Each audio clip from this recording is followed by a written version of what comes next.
Hello guys, welcome back to our YouTube channel Youth Academy. आज हम अपना continue करेंगे एनसीईआरटी का लेक्चर जो है हमारा इनसाइड आवर अर्थ, जो होगा लेक्चर नंबर 3। इसमें हम जानेंगे पृथ्वी की आंतरिक संरचना के बारे में, जो हम पिछले क्लास में भी इसको बता चुके हैं, जो हमने यूपीएससी के लिए ली थी कि जो इंटीरियर ऑफ द अर्थ है उसके अंदर कौन कौन से तत्व पाए जाते हैं, जो डेंसिटी के आधार पर बांटा था, कंपोनेंट के आधार पे अर्थ के इंटीरियर को बांटा गया था। ये सब हम पिछले क्लास में भी रेफर कर चुके हैं। अगर आपने देखा नहीं है तो आप उस लेक्चर को भी देख सकते हैं, जिसमें हमने पृथ्वी की संरचना को 3 भागों में बांटा था। एक तो कंपोनेंट के आधार पर कि, और एक स्ट्रक्चर के आधार पर कि बाहरी संरचना या बाहरी लेयर को क्या कहते हैं, क्रस्ट, और इंटरमीडिएट लेयर जो बीच वाली लेयर है उसको कहते हैं मेंटल, और जो हमने एकदम आंतरिक में जो लेयर पाई जाती है, परत पाई जाती है, उसको क्या नाम दिया, उसको हमने कोर कहा। ये सब हमने देख चुके हैं कि जो क्रस्ट है वो किससे बना है, सिलिका एंड एल्यूमिनियम से बना हुआ है। और जो मेंटल है हमारा सिलिका एंड प्लस मैग्नीशियम, और जो कोर है हमारा वो निकल एंड आयरन, इन सबसे ये निर्मित है। अगर आपने वो लेक्चर देखा नहीं है तो आप देख सकते हैं, उसमें हमने गहराई से इसका जिक्र किया है। तो आज हम इस चैप्टर में पढ़ेंगे कि हमारे जो अर्थ के इंटीरियर में कौन कौन से पदार्थ पाए जाते हैं, मिनरल्स पाए जाते हैं, और देखेंगे। और रॉक्स एंड मिनरल्स, रॉक्स है तो किस प्रकार के, मैग्नीशियस rocks, metamorphic rocks, sedimentary rocks, इन सब में क्या डिफरेंस पाए जाते हैं ये भी देखेंगे हम। और मिनरल्स जो पदार्थ है उसमें कौन कौन से पाए जाते हैं, टाइप्स ऑफ रॉक्स, ये हमने देख लिया अभी। और जो रॉक साइकिल है कि वो रॉक वोल्केनो से निकल के कैसा हुआ, फिर वो कैसे आकार में रहा, उस पर दबाव के कारण, तापमान के कारण क्या बदलाव आए, ये सब हम देखेंगे। आज क्लास स्टार्ट करते हैं। ये सब ऐसा ही एक डिस्कशन टाइप का है। We are living on this beautiful planet which is a dynamic planet. हम एक सुंदर ग्रह पे रहते हैं जो एक डायनेमिक है और अंडरगोज मैनी, जिसमें कई प्रकार के बदलाव सदियों से देखे जा रहे हैं। We all have seen earth from outside, हमने अर्थ को कहाँ से, बाहरी तरफ से देखा है। बट इसमें पूछा गया है कि कभी आपने सोचा है कि अर्थ जो बाहरी से है, बाहरी रूप से देखा गया है हमारे द्वारा, क्या वो आंतरिक रूप से भी वैसे ही है या उसमें कुछ बदलाव देखने को मिलते हैं? तो ये सब सवाल इसमें पूछे गए हैं। इसमें पूछा है कि what is the earth made up of, earth किसके द्वारा बनाया गया है, किस पदार्थ से बना हुआ है, निर्मित है। What all components it carry along with, वो कौन से कंपोनेंट के द्वारा बनाया गया है, उनमें किस प्रकार की डेंसिटी या कौन से तत्वों से इसका निर्माण हुआ है, ये सब इसमें पूछा गया है। तो इसमें इस चैप्टर में इन्हीं सब जो क्वेश्चन के क्या मिलेंगे, आंसर मिलेंगे हमें। तो इसमें हमें बताया गया सबसे पहले इनसाइड आवर अर्थ, धरती के भीतर या अंतर्गत। Our earth is just like an onion, हमारा अर्थ कैसा है, एक ओनियन की तरह है। जो कैसे, जैसे प्याज में क्या होता है, अलग अलग प्रकार की ओनियन में लेयर होती है, वैसे ही हमारे अर्थ में भी अलग अलग लेयर पाई जाती हैं। तो जो अर्थ है हमारा, उसका कंपैरिजन किसके साथ किया है, ओनियन के साथ, क्योंकि ओनियन में भी आपने देखा होगा कि अलग अलग लेयर पाई जाती हैं। ये 7th क्लास के हिसाब से है ये चैप्टर, तो इसमें उतनी इन्फॉर्मेशन काफ़ी है जितनी एक 7th क्लास के बच्चे को दी जानी चाहिए। तो इसमें कोई ओवर बर्डन या फिर ओवर इन्फॉर्मेशन नहीं दी गई है, तो इसमें उसकी कोई चिंता करने की जरूरत नहीं है, क्योंकि हमने पिछले लेक्चर में भी इसको गहराई से समझाया है। अगर आपको इसमें से उतनी इन्फॉर्मेशन नहीं मिलती है तो आप क्लास भी, वो लेक्चर भी रेफर कर सकते हैं। तो अब देखते हैं कि इसमें बताया it consist of 3 layer mainly. जो अर्थ है हमारी वो कितने लेयर से बनी है, 3 लेयर से। अब देखते हैं, जैसे हमने एग्जांपल के स्टार्टिंग में लिया है, ओवरव्यू लिया था, उसमें बताया गया कि जो अपर मोस्ट लेयर है उसको किस नाम से जानते हैं, क्रस्ट। जैसे 3 अपर मोस्ट मतलब बाहरी जो लेयर है उसको किस नाम से जानते हैं, क्रस्ट। ये 35 to 40 किलोमीटर के बीच, ये हम देखेंगे कि कितने किलोमीटर तक इसकी संरचना पाई जाती है, स्ट्रक्चर पाया जाता है। और जो इंटरमीडिएट लेयर है या मिडल लेयर जिसे कहते हैं, जो बीच वाली लेयर है, बीच वाली लेयर या इंटरमीडिएट लेयर, उसको क्या कहेंगे, मेंटल। उसको मेंटल का नाम देते हैं, या मेंटल लिखा हुआ है। और जो इनर मोस्ट लेयर है जो सबसे पृथ्वी के आंतरिक भाग में पाई जाती है उसे कहते हैं कोर। और ये हमने पिछली क्लास में भी पढ़ा चुके हैं कि आउटर कोर इनर कोर में क्या डिफरेंस होता है, कौन सॉलिड फॉर्म में कौन लिक्विड फॉर्म में है, एस्थेनोस्फेयर किसे कहते हैं, मेंटल कितने भागों में बटा हुआ है, कितने किलोमीटर तक बटा हुआ है, जो पृथ्वी का रेडियस है लगभग कितना है, राउंड फिगर 6400 मानते हैं। एनसीईआरटी में 6375 किलोमीटर लगभग लिखा हुआ है, लेकिन राउंड फिगर हम कितना मानते हैं, इतना। तो ये सब भी हमने इन्फॉर्मेशन दे रखी है। तो इसमें ये इतना यही बताया गया कि पृथ्वी को 3 भागों में बांटा गया है। कौन कौन से? क्रस्ट, बाहरी भाग को क्रस्ट, भीतरी भाग को, जो बीच वाले भाग है उसको मेंटल, और जो क्रस्ट है कोर है हमारा उसको 2 भागों में बांटा गया है। यहाँ पर एग्जाम्पल के तौर पे देख सकते हैं, ये हमारा कोर है, कोर में भी 2 भागों में बांटा गया है, अपर कोर और इनर कोर। यहीं पर या फिर आउटर कोर या इनर कोर, बाहरी कोर या इनर कोर, आंतरिक कोर। तो यही समझाया गया है यहाँ पे। जो आंतरिक कोर है वो कौन से स्टेट में है? वो सॉलिड फॉर्म में, क्योंकि प्रेशर और तापमान के कारण वो कैसी अवस्था में है? ठोस अवस्था में। और जो आउटर कोर है वो लिक्विड फॉर्म में है। अब देखते हैं अपर मोस्ट लेयर के बारे में या फिर क्रस्ट के बारे में। जो क्रस्ट है वो हमारे किस संरचना के ऊपर है? वो हमारे लिथोस्फेयर के ऊपर है। ये हम देखते हैं, crust is the upper most layer of over the earth surface. जैसे ये हमारा क्या हो गया? लिथोस्फेयर मान लेते हैं। तो जो पतली सी लेयर है ये हमारी क्या कहलाएगी? क्रस्ट कहलाएगी। यहीं पर हमारी सोइल पाई जाती है, प्लेन्स पाए जाते हैं, जो भी मैदान है जो उपजाऊ रूप से एक महत्वपूर्ण साधन बनाते हैं मानव के लिए, जिन पर वो कृषि कर सकें या अपने जो ह्यूमन सेटलमेंट है उसको सही ढंग से कर सकें। किस पे? क्रस्ट पे, जो एक पतली सी लेयर है लगभग 35 to 40 किलोमीटर के बीच में पाई जाती है। और जो लिथोस्फेयर है हमारा कहाँ तक? वो 100 किलोमीटर तक पाया जाता है। ये सब फैक्ट है इंपॉर्टेंट, याद रखने की आवश्यकता है। तो इसमें बताया गया है इट इज़ द थिनेस्ट, सबसे पतली लेयर है। जितनी भी लेयर पाई जाती है, जो क्रस्ट है हमारा सबसे पतली लेयर है। लगभग कितने? यहाँ से 35 से 40 किलोमीटर के बीच में पाई जाती है। ये बताया continental masses and only 5 kilometre on the oceanic floor. यहाँ पर 2 फ्लोर की बात की गई है, continent floor and oceanic floor. यहाँ पर ये हमारा पूरा क्या है? ये लिथोस्फेयर है और इसको हम मान लेते हैं ओशियन। यहाँ पर क्या है? ओशियन। ओशियन का भी कोई सतह होगी जहाँ पर वो पानी एक ढंग से अपना रह पाएगा। इसके लिए भी एक सतह की, सरफेस की आवश्यकता होती होगी। तो जहाँ ओशियन ठहरता है उसको क्या कहते हैं? Oceanic floor. और यहाँ पर यह है कॉन्टिनेंटल फ्लोर। तो कितना? 35 किलोमीटर तक पाया जाता है क्रस्ट, और कॉन्टिनेंट को मिला के 5 kilometre. The main minerals which found in continent mass are found, जो बताया था पहले ही कि जैसे सियाल पाया जाता है क्रस्ट में। ये किस? सियाल मीन्स सिलिका एंड एल्यूमिनियम। ये दोनों किस में पाए जाते हैं? क्रस्ट में। The main minerals which is found on ocean floor crust mainly silica and magnesium. और जो मेंटल है हमारा या लिथोस्फेयर या ओशियनिक फ्लोर है उसमें क्या पाया जाता है? सीमा, सिलिका एंड मैग्नीशियम, जैसे कि शॉर्ट फॉर्म में सीमा कहते हैं। आई होप यहाँ तक समझ में आया हो कि जो अपर मेंटल है वो अर्थ की जो जितनी भी लेयर है सबसे पतली लेयर कौन सी? क्रस्ट है।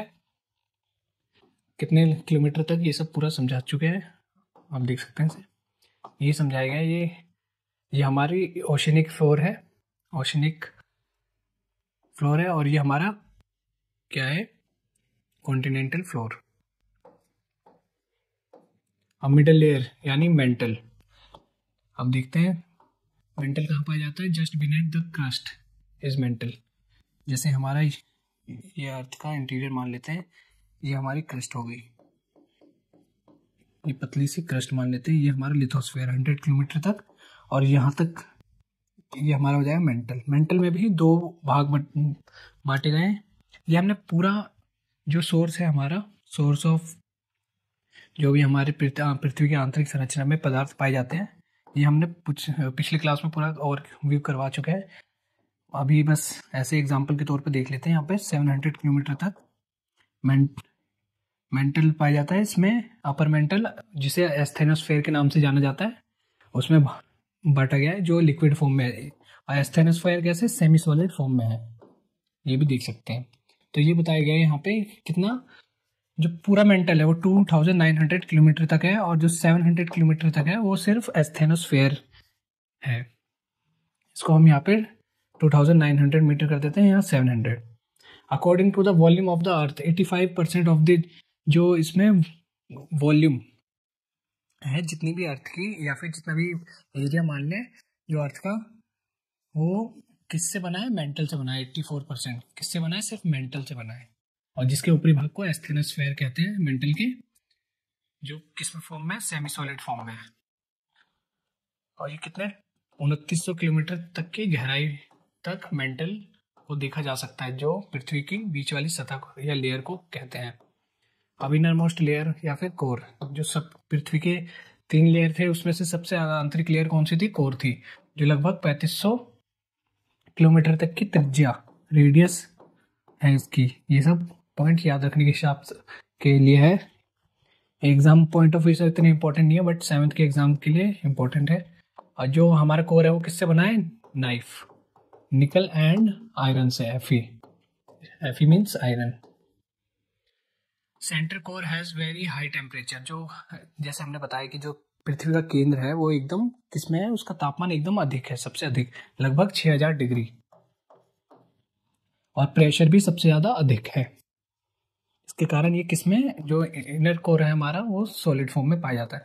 अब देखते हैं कि रॉक्स एंड मिनरल, चट्टान और खनिज में क्या अंतर है, और ये इनका निर्माण कैसे होता है, और ये कितने प्रकार के होते हैं, ये सब देखेंगे अभी हम। The earth crust is made up of, जो अर्थ की क्रस्ट है वो किससे बनी है, वेरियस टाइप्स ऑफ रॉक से बनी है। जो हमारी पृथ्वी जहाँ पर हम रह रहे हैं, आपको पता ही है कि वहाँ पर कितने प्रकार की जो इरेगुलरिटी पाई जाती है हमारे सरफेस पे। कहीं प्लेन है, कहीं मैदान है, कहीं पर रिवर है, तो वहाँ पे जो मिनरल्स भी होंगे वो अलग अलग प्रकार के होंगे। तो इसमें बताया गया है, any natural mass of mineral that makes up the earth crust is termed as rock. जो भी मिनरल्स क्या बनाती हैं, अर्थ की क्रस्ट को बनाती है। जैसे अलग अलग प्रकार के खनिज मिलकर एक साथ हो जाते हैं तो वो क्या बनाती है, क्रस्ट बनाती है। इसी क्रस्ट को क्या कहते हैं, रॉक कहते हैं, चट्टान कहते हैं। जैसे धूल के कण मिलते मिलते एक चट्टान का रूप ले लेते हैं, उसी को हम रॉक का नाम या चट्टान का नाम देते हैं। Rocks can be categorised based on their colour size. जो रॉक को किन भागों में बांटा जा सकता है, किन कैटेगरी में, उनके कलर के हिसाब से या साइज के बिहाफ पे, या टेक्सचर कैसे दिखते हैं वो उनके बिहाफ पे बांट सकते हैं। There are 3 major types of rock. यहाँ पर 3 मेजर टाइप्स ऑफ रॉक के बारे में बताया गया है। पहला है इग्नियस रॉक्स, दूसरा है सेडिमेंट्री रॉक्स, और तीसरा है मेटामॉर्फिक रॉक्स। तो हम सबसे पहले कितने, जो कलर, साइज और टेक्सचर के आधार पर कितने भागों में बांटा गया है चट्टान को, 3 भागों में। पहला देखेंगे हम इग्नियस रॉक्स, पहला टाइप। व्हेन मोल्टेन मैग्मा, इसमें पहले हम देख लेते हैं। मोल्टेन मैग्मा कूल्स, ठंडा होता है, become solid rocks thus formed are called. इसमें हम देखते हैं कि जो हमारा यहाँ पर क्या है, वेंट मान लेते हैं, जहाँ से ज्वालामुखी से क्या निकलता है, लावा निकलता है। ये लावा निकला है यहाँ पर।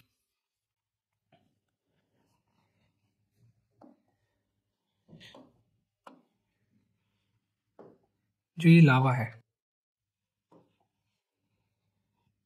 पहले हम इसका बनाते हैं। ये लावा है, जैसे ये बाहर निकला, एक लिक्विड फॉर्म में हुआ, तो ये क्या होता है, सॉलिड फॉर्म में सडन आ जाता है। जैसे बाहर आया तो ये क्या हो जाएगा, ठंडा हो जाएगा। जो प्राइमरी रॉक होता है, जो प्राइमरी मैग्मा आया बाहर और वो क्या हुआ, ठंडा हो गया। और मैग्मा में क्या अलग अलग प्रकार के खनिज पाए जाते हैं, मिनरल्स पाए जाते हैं, जैसे सियाल, सीमा, आयरन, अलग अलग प्रकार के। तो ये क्या होता है, ये तुरंत ठंडे हो जाते हैं। व्हेन मोल्टेन मैग्मा, पिघला हुआ मैग्मा क्या होता है, कूल्स, ठंडा हो जाता है बाहर आते ही। और ठंडा होने के बाद क्या होता है, सॉलिड हो जाता है, ठोस अवस्था में हो जाता है, एकदम कड़े अवस्था में हो जाता है। तो इसी रॉक्स को के द्वारा बनाए गए चट्टान, या इसी मैग्मा के द्वारा बनाए गए चट्टान को क्या कहते हैं, इग्नियस रॉक्स, आग्नेय या फिर आतिशीय चट्टानें कहते हैं, इग्नियस रॉक्स कहते हैं। और प्राइमरी रॉक्स, क्योंकि सबसे पहले यही बनाए गए, इनके ऊपर कोई लेयर अभी जमी नहीं है, तो इसको हम प्राइमरी रॉक्स भी कहते हैं। तो ये क्वेश्चन बनता है कि प्राइमरी रॉक्स किसे कहते हैं, तो ये किसे कहेंगे, इग्नियस रॉक्स को।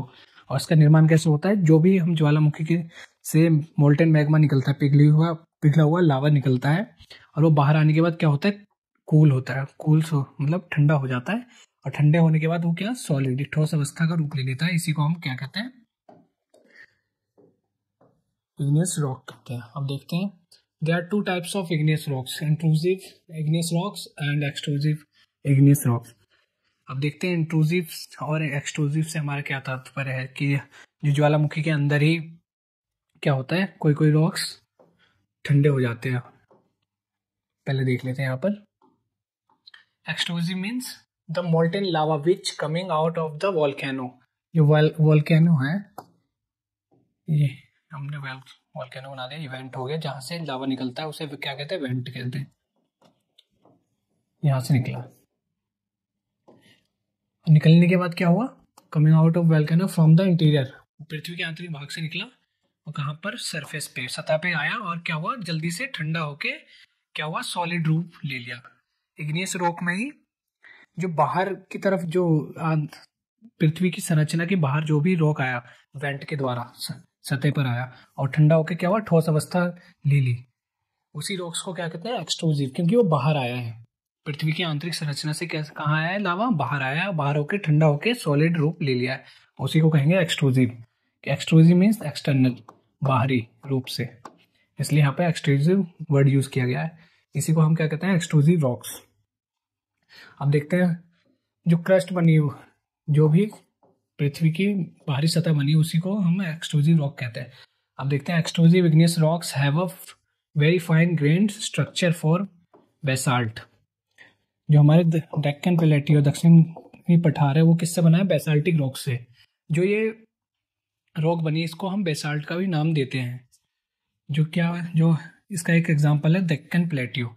एग्जांपल और एग्जाम पॉइंट ऑफ व्यू से इंपॉर्टेंट है कि जो डेक्कन प्लेटियो है वो किस रॉक्स का एग्जांपल है, तो हम यहाँ लिख सकते हैं बेसाल्टिक रॉक का आंसर होगा हमारा। आई होप यहाँ तक समझ में आया हो। आगे देखते हैं, इंट्रूसिव। अब देखते हैं कि इंट्रूसिव किसे कहते हैं। जैसे ये वोल्केनो है, इसको पढ़ के करते हैं हम। Sometimes the molten magma from the volcano cools down inside the earth's surface only without coming out on the surface. ये वही है कि जैसे मैग्मा बाहर आया, बाहर आने से पहले ये क्या हुआ, पृथ्वी की दूसरी सतह में, मतलब जो वेंट है उसके किनारे में चला गया, और यहीं पर क्या हुआ, ठंडा हो गया, और या फिर पृथ्वी के आंतरिक भाग में ही क्या हुआ, कूल्स डाउन हो गया, ठंडा हो गया पृथ्वी के सरफेस के अंदर में। जैसे हमारे ओशियनिक फ्लोर पे देखा जा सकता है, ओशियन में मतलब महासागर में देखा जा सकता है कि कहाँ पर वो पृथ्वी के सतह में ही क्या हुआ, ठंडा हो गया और सॉलिड फॉर्म में आ गया। तो इसी को हम क्या कहेंगे, इंट्रूसिव, क्योंकि पृथ्वी के आंतरिक भाग में ही ठंडा होकर एक ठोस अवस्था में आ गया था, इसलिए इसको इंट्रूसिव इग्नियस रॉक्स कहेंगे। दे कूल डाउन स्लोली, वो कैसे स्लो कूल डाउन होते हैं, एकदम धीमी अवस्था में। विच दे फॉर्म लार्ज ग्रेनिक ग्रेन्स, और इसमें क्या होता है, ग्रेनाइट एग्जाम्पल होता है इस प्रकार के चट्टानों का। रॉक का एग्जाम्पल कौन होता है, ग्रेनाइट। तो इंट्रूसिव इग्नियस रॉक्स का एग्जाम्पल पूछे तो क्या हुआ, ग्रेनाइट। और जो एक्सट्रूसिव इग्नियस रॉक्स का एग्जाम्पल पूछे तो डेक्कन प्लेटियो। यही है ग्रेनाइट, आपने देखा होगा इसे। अब सेडिमेंट्री रॉक्स किसे कहते हैं, आप सादी चट्टाने। The rocks rolls down from a hill, जैसे माउंटेन है कोई भी, तो वहां से जो चट्टाने, धूल, कंकड़, बालू, ये सब क्या होते हैं, रोल डाउन, नीचे आते हैं। दे हिट ईच अदर, और वो एक दूसरे से क्या टकराते हैं, और क्या होते हैं, टूट जाते हैं एक दूसरे में। जैसे कोई चट्टान आई, एक दूसरे से टकराई और टूट गई, और किस में टूटी, छोटे छोटे पार्टिकल्स में, बालू के रूप में, छोटे छोटे पार्टिकल्स में। बड़ी बड़ी चट्टानें एक दूसरे से टूटी और क्या छोटे छोटे पार्टिकल्स में बिखर गई। This smaller particles are known as sediments, इन्हीं छोटी चट्टानों को क्या कहते हैं, अवसाद कहते हैं या सेडिमेंट्स कहते हैं। दिस सेडिमेंट्स आर ट्रांसपोर्ट, ये जो सेडिमेंट्स है, चट्टानों के टूटने से छोटे छोटे जो कंकड़ बालू बने, वो क्या हुए, ट्रांसपोर्ट हुए। ट्रांसपोर्ट कैसे हुए, ये भी हम देखेंगे। एजेंट ऑफ इरोजन किसे कहते हैं, जो होती है हवा होती है हमारी, पानी होते हैं, ये सब क्या होते हैं, एजेंट ऑफ इरोजन कहलाते हैं। जो भी चट्टाने हैं, छोटे छोटे कंकड़ बालू पत्थर एक जगह से दूसरे जगह पे इनको ले जाने में सहायता करती है। रिवर का पानी हो गया जैसे, this sediments are transported by natural forces like wind, water, हवा और पानी के जरिए ये एक जगह से दूसरी जगह विस्थापित हो गए। कौन? छोटे छोटे कंकड़ बालू के टुकड़े, सेडिमेंट्स जिसे कहते हैं। And form a heart shape structure of rocks called sedimentary rock. और ये छोटे छोटे बालू पत्थर हैं, एक जगह से दूसरी जगह पहुंचते पहुंचते एक साथ आपस में मिले और एक क्या बनाए, बहुत बड़ा पहाड़ जैसा स्ट्रक्चर बना दिया, या फिर चट्टान जैसा स्ट्रक्चर इनके द्वारा बना, तो उसी को कहेंगे सेडिमेंट्री रॉक्स। आई होप समझ में आया हो कि जो चट्टान है वो कहाँ से, हिल या फिर माउंटेन से जब लुढ़के तो एक दूसरे में टकराए या किसी कारणवश आपस में टकराए, जिसके कारण ये छोटे छोटे टुकड़े में परिवर्तित हो गए, उसमें बदल गए, और ये नदी के बहाव, हवा, इनके जरिए एक जगह से दूसरी जगह विस्थापित हो गए और वहां पर ये आपस में मिले और मिलके क्या बनाया, एक चट्टान का रूप ले लिया। इसी को हम क्या कहेंगे, सेडिमेंट्री रॉक कहेंगे। आई होप समझ में आया हो यहाँ तक। इसका एग्जांपल है sandstone which made up of grains of sand. Sand धूल या फिर बालू से बनाओ, आपने देखा होगा छोटे छोटे बालू के टुकड़े। मेटामॉर्फिक रॉक्स, अब देखते हैं मेटामॉर्फिक किसे कहते हैं। Igneous and sedimentary rocks can be changed into metamorphic rocks under great heat and pressure. जो इग्नियस रॉक्स है हमारा वॉल्केनो से निकला हुआ रॉक्स है, चाहे वो एक्सट्रूसिव हो या इंट्रूसिव हो, और या फिर सेडिमेंट्री रॉक्स है जो एक छोटे छोटे कंकड़ वाले पत्थर से मिलकर बना हुआ चट्टान है। ये क्या है, सालों दर में जैसे पृथ्वी के किसी पेड़ के अंदर ये दब गए रॉक्स, या फिर भूकंप आने के कारण, अर्थक्वेक आने के कारण ये पृथ्वी के आंतरिक भाग में पहुंच गए। तो पृथ्वी के आंतरिक भाग में क्या है, प्रेशर है और हीट है, ऊष्मा या फिर टेम्परेचर वहाँ अधिक है, जिसके कारण जो ये चट्टान है, रॉक्स है, सेडिमेंट्री या इग्नियस रॉक्स, इनमें क्या आएगा, परिवर्तन आएगा। किसके कारण, हीट एंड प्रेशर के कारण। तो इनके दो कारण जो बदलाव आते हैं उसको हम क्या कहते हैं, मेटामॉर्फिक रॉक्स। उसी को हम क्या कहेंगे, metamorphic rocks. For example clay change into slate. जो क्ले होता है वो किस में चेंज हो जाता है, स्लेट में। लाइमस्टोन, लाइमस्टोन किस में चेंज हो जाता है, मार्बल में। आपने देखा होगा लाइमस्टोन और मार्बल में difference.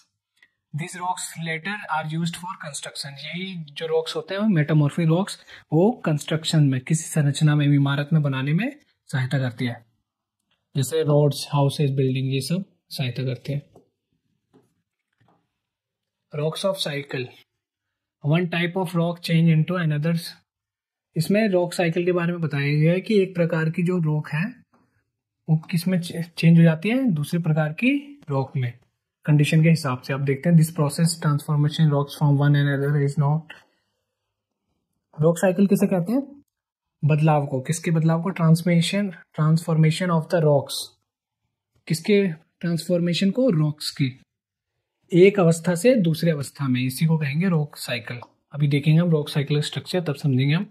When the molten magma cools, जब मैग्मा क्या होता है, लावा होता है, वो कूल, ठंडा हो जाके क्या हो जाता है, ठोस अवस्था में हो जाता है, तो क्या बनाता है, एक इग्नियस रॉक्स का निर्माण करता है। पहले क्या होता है, मोल्टन मैग्मा ठंडा होके ठोस अवस्था में आ जाता है, तो क्या निर्माण करता है, इग्नियस रॉक्स का। पहला साइकिल ये हो गया। फिर जो इग्नियस रॉक्स है वो क्या होता है, छोटे छोटे टुकड़ों में बढ़ जाता है, और वो क्या होता है, एक जगह से दूसरी जगह पहुंचता है। किसके कारण, वायु या फिर जल के कारण, जल के बहाव, नदी के बहाव के कारण, और जो दूसरी जगह डिपॉजिट हो जाता है, विस्थापित हो जाता है, और वो क्या बनाता है, सेडिमेंट्री रॉक। तो ये दूसरा स्ट्रक्चर क्या हो जाएगा हमारा, दूसरा रॉक साइकिल। पहला रॉक साइकिल इग्नियस बनाएगा, दूसरा सेडिमेंट्री रॉक्स बनाएगा। जो अवसाद एक जगह से दूसरी जगह पहुंचे उनके द्वारा बनाए गए चट्टान को रॉक और सेडिमेंट्री रॉक कहेंगे। फिर जो इग्नियस रॉक्स और सेडिमेंट्री रॉक्स है, इन पर क्या पड़ेगा, ये पृथ्वी की आंतरिक संरचना में जाने के बाद किसी वजह से इन पर प्रेशर पड़ेगा, और जो ऊष्मा है वो पड़ने के कारण इनकी अवस्था में क्या होगा, बदलाव आएगा। Then the igneous and sedimentary rocks are subjected to high heat. ये उच्च तापमान और प्रेशर में के दबाव में आकर ये अपनी अवस्था को बदल देंगे, जिसको मेटामॉर्फिक कहेंगे। तो पहले हमने देखा कि इग्नियस रॉक्स किसे कहते हैं, फिर सेडिमेंट्री रॉक्स किसे कहते हैं, कैसे बनते हैं, फिर सेडिमेंट्री रॉक्स और इग्नियस रॉक्स क्या बनाती है, मेटामॉर्फिक रॉक्स, इनके द्वारा दबाव और ऊष्मा या फिर ऊर्जा के कारण उनमें संलग्न होने के कारण मेटामॉर्फिक रॉक्स का रूप ले लेती है। Now the metamorphic rocks which are under heat and pressure melt down and form a, और फिर वही जो मेटामॉर्फिक रॉक्स बनाई है पृथ्वी की आंतरिक संरचना में है ना, तो उसके कारण क्या हो जाती है, ये मोल्टेन हीट के कारण एक लिक्विड फॉर्म में आ जाती है। लिक्विड फॉर्म में आने के कारण ये द्वारा क्या वोल्केनो के वेंट वोल्केनिज्म के वेंट के द्वारा बाहर निकलती हैं एक इग्नियस रॉक के रूप में। फिर ये इग्नियस रॉक सेडिमेंट्री का रूप लेती है, क्योंकि छोटे मोटे पत्थर बना के क्या सेडिमेंट्री रूप लेती है, और फिर इग्नियस और सेडिमेंट्री रॉक क्या करती है, दोबारा मेटामॉर्फिक रॉक का रूप लेती है। तो ये सर्कल क्या ऐसे ही चलता रहता है। इसी प्रोसेस को क्या कहेंगे, रॉक साइकिल कहेंगे। यही समझाया गया यहाँ पर कि पहला प्रोसेस क्या है, वोल्केनो से हमारा क्या बना, इग्नियस रॉक्स होना। इग्नियस रॉक से इसके छोटे टुकड़े हुए, फिर ये क्या हुआ, एक जगह से दूसरी जगह विस्थापित हुआ, फिर वहां पर जमा होकर सेडिमेंट्री रॉक बनाया। सेडिमेंट्री रॉक वहां पर फिर क्या हुआ, जो सेडिमेंट्री रॉक है और इग्नियस रॉक, ये एक प्रेशर में एक निश्चित प्रेशर पड़ने के कारण और हीट पड़ने के कारण क्या हुआ, मेटामॉर्फिक रॉक का निर्माण हुआ यहाँ पर, मेटामॉर्फिक रॉक का। फिर जो मेटामॉर्फिक रॉक है वो धरती के आंतरिक भाग में जाने के कारण क्या हुआ, दोबारा ही एक मोल्टेन मैग्मा का रूप ले लिया। तो ये सर्कल ऐसे ही चलता जाता है, पहले इग्नियस रॉक, पहले ये हमारे मोल्टेन मैग्मा के रूप में आया, फिर इग्नियस रॉक, सेडिमेंट्री रॉक, फिर मेटामॉर्फिक रॉक, फिर दोबारा ये क्या हो जाएगा, इग्नियस रॉक के रूप में चला जाएगा। तो यहाँ पर इतना ही था। फिर हम जानेंगे कि नेक्स्ट क्लास में कि कैटास्ट्रॉफिक फोर्स किसे कहते हैं, डायस्ट्रॉफिक फोर्स किसे कहते हैं, और जो क्लासिफिकेशन ऑफ एंडोजेनिक फोर्सेस है उसमें क्या क्या तत्व पाए जाते हैं। जैसे यहाँ पर एक और भी ले लेते हैं, जैसे क्लासिफिकेशन ऑफ एंडोजेनेटिक फोर्सेस, ये हमारी यूपीएससी क्लास के लिए इम्पोर्टेंट रहेगा। ये एनसीईआरटी में इसका कोई अभी योगदान नहीं है, क्योंकि एनसीईआरटी अभी बेसिक कवर ही कर रहे हैं हम 6th क्लास के लिए। तो इसमें हम जब यूपीएससी के लिए कराएंगे तो हम जानेंगे क्लासिफिकेशन ऑफ एंडोजेनिक फोर्स, जिसमें हम पढ़ेंगे कैटास्ट्रॉफिक फोर्स किसे कहते हैं, डायस्ट्रॉफिक फोर्स किसे कहते हैं। जो डायस्ट्रॉफिक फोर्स है वो हमारे क्या है, कैसा होता है, स्लो प्रोसेस में होता है। ये इसकी अवस्था क्या होती है, स्लो है। कैटास्ट्रॉफिक फोर्स क्या होती है, फास्ट होती है, सडन मूवमेंट, जैसे अर्थक्वेक हो गया, वोल्केनो हो गया हमारा। और जो डायस्ट्रॉफिक फोर्स है इसमें क्या हो जाता है, प्लेट टेक्टोनिक, और जो माउंटेन या फिर हिल्स का निर्माण होता है वो किससे, डायस्ट्रॉफिक फोर्स के द्वारा ही होता है। और जो डायस्ट्रॉफिक फोर्स है वो भी हमारे दो भागों में बांटी जाती है। जो वर्टिकल डायस्ट्रॉफिक फोर्स है, जो पृथ्वी की ये सतह मान लेते हैं, इसकी वर्टिकल आती है, उसको हम कहेंगे एरोजेनेटिक फोर्स, और जो पृथ्वी के हॉरिजॉन्टल है उसे कहेंगे ओरोजेनेटिक फोर्स। जैसे हम पढ़ेंगे कि पृथ्वी के डाउनवर्ड फोर्स में आने वाली जो फोर्स है उसे किसे कहेंगे, और अपवर्ड फोर्स के कारण कौन कौन सी संरचना का निर्माण होता है डाउनवर्ड फोर्स से। तो ये सब हम जब यूपीएससी की क्लास के लिए पढ़ेंगे, एंडोजेनेटिक फोर्स की क्लासिफिकेशन, तब जानेंगे। तो मिलते हैं नेक्स्ट क्लास में। आज के लिए इतना ही। आई होप आज की क्लास समझ में आई हो कि जो हमारी पृथ्वी के इंटीरियर है और जो रॉक साइकिल है और जो रॉक का निर्माण है वो किस प्रकार होता है, igneous rocks, metamorphic rocks, sedimentary rocks में क्या असमानताएं पाई जाती हैं। आज के लिए इतना ही, मिलते हैं नेक्स्ट क्लास में। Thank you.